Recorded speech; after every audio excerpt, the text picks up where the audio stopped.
Thanks to material like War of the Rohirrim and Rings of Power, there is regrettably more bad than good when it comes to successful adaptations of Tolkien's Legendarium.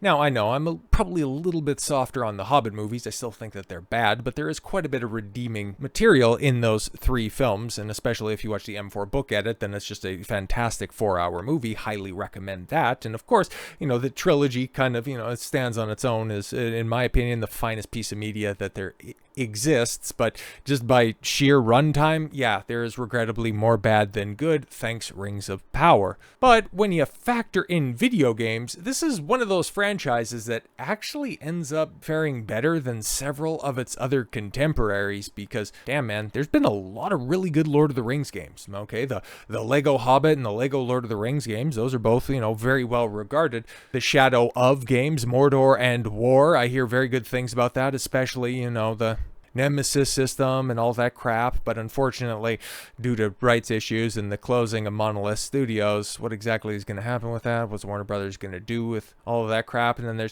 there's other games that are out there as well, and IGN has, I guess, probably a not a fully extensive list or not a fully exhaustive list of all of the Lord of the Rings games that are out there, but there are several that I have not played before, like War of the North. I actually hear nothing but bad things about that one, not exactly that great, but Lord of the Rings Online, I've seen a couple of things that, don't necessarily mean that they're bad movies, but the Battle for Middle-earth 1 and 2, I hear good things about that, and I always seen this at the rental store, okay, the Lord of the Rings, the Third Age, because it has the Balrog on the front cover, and it always looked cool, and then I learned it was like a JRPG turn-based game, and it's like, ooh, I really got to get around to playing that.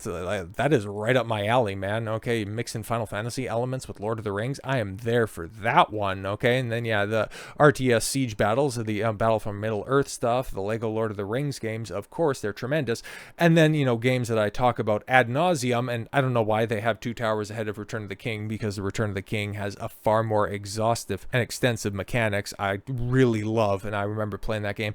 I can't remember, and I really got to find my old PS2 games. I think I have a copy, either that or I just rented the fuck out of that game. But yeah, man, when it comes to just masterpiece 3D hack and slash games, 2 Towers and Return of the King, yeah, they're right up there, man. They're fantastic stuff. So yeah, for as bad as some of the adaptations have been of the Legendarium, when it comes to games, Lord of the Rings has actually fared pretty well. So when we got news last week that, yeah, there's a new Lord of the Rings game in development, consider me cautiously optimistic, and depending on who's working on it, that's definitely going to mean a lot, because if I heard that, yeah, Monolith Studio, prior to their closing, was working on another Shadow of game, it'd be just, alright, I might have to run back some of their older games, but another rights holder, the Embracer Group, like if they're doing something with it, oh god, who knows, man.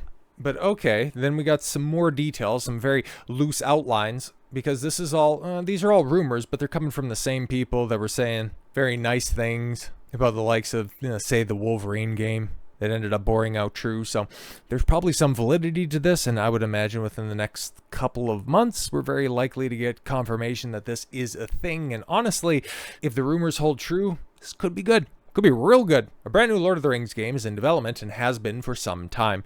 Sources close to the game tell Insider Gaming that a new title is set to be at least partially funded by the Abu Dhabi Investment Office, Habibi. Different than the Saudi Arabia Public Interest Fund. I think that's the proper name. I know it's PIF, but I can't remember what the I stands for.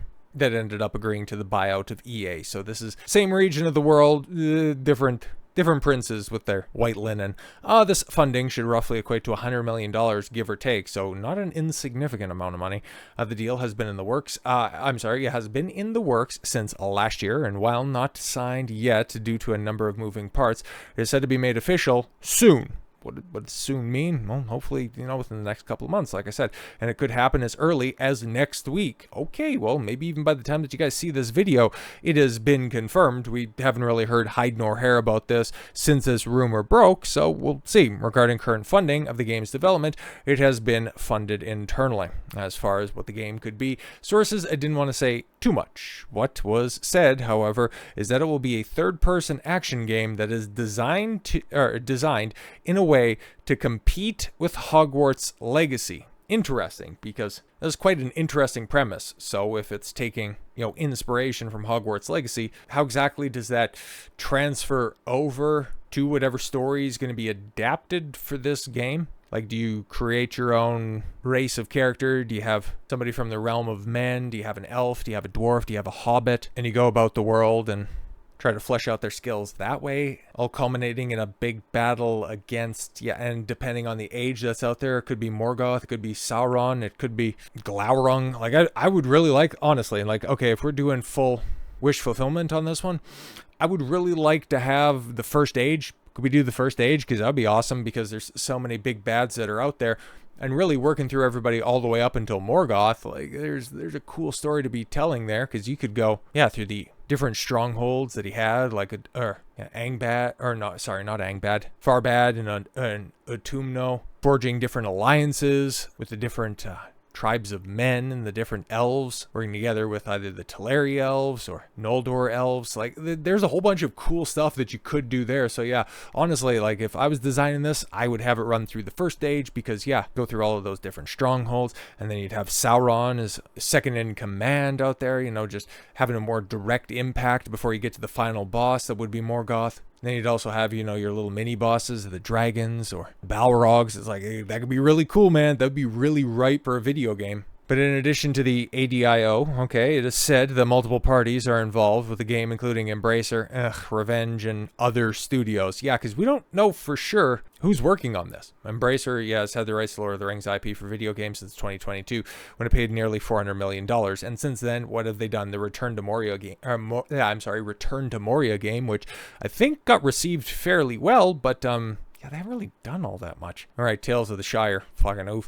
Just since the license, those out to other companies to produce titles, including, Lord of Ring Gollum. Why did you put so many thes in there? Daedalic Studios didn't want to do that. When contacted for a statement, Embracer says the general rule, we don't comment on rumors or speculation. Revenge, one studio said to be involved with the game, also declined to comment rumors and speculation. But yes, if we're going to have this confirmed within like a month, within a few weeks, I will be very interested in this, man, because it's something that is very near and dear to my heart. You've heard me talk about Lord of the Rings for quite a long time on the channel, and if we get a proper video game, because it's been a long time since there has been one that has even remotely tickled my fancy, and if it's going to be a proper single-player, third-person action game where you can go through some of the trials and tribulations of a specific age, I'll be there for it. Or if it's just going to be simply a retreading of some of the tales from the third age, following along the events of the Lord of the Rings proper, I'll probably still be there, because that'd be cool as shit. You're just following along as the Fellowship or adopting the moniker of any given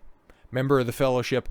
That could be cool too. The possibilities are endless, but also, just like when Amazon got rights to adapt to the Second Age, or rather the appendices to the Lord of the Rings, the possibilities were endless, and they gave us Galadriel, Warrior, the Wasteland Slayer of Orcs. So with all that said, thank you all very much for the gift of your time. I've been Don Consuelo. I want you to follow your gut and get after it. Take care, everyone.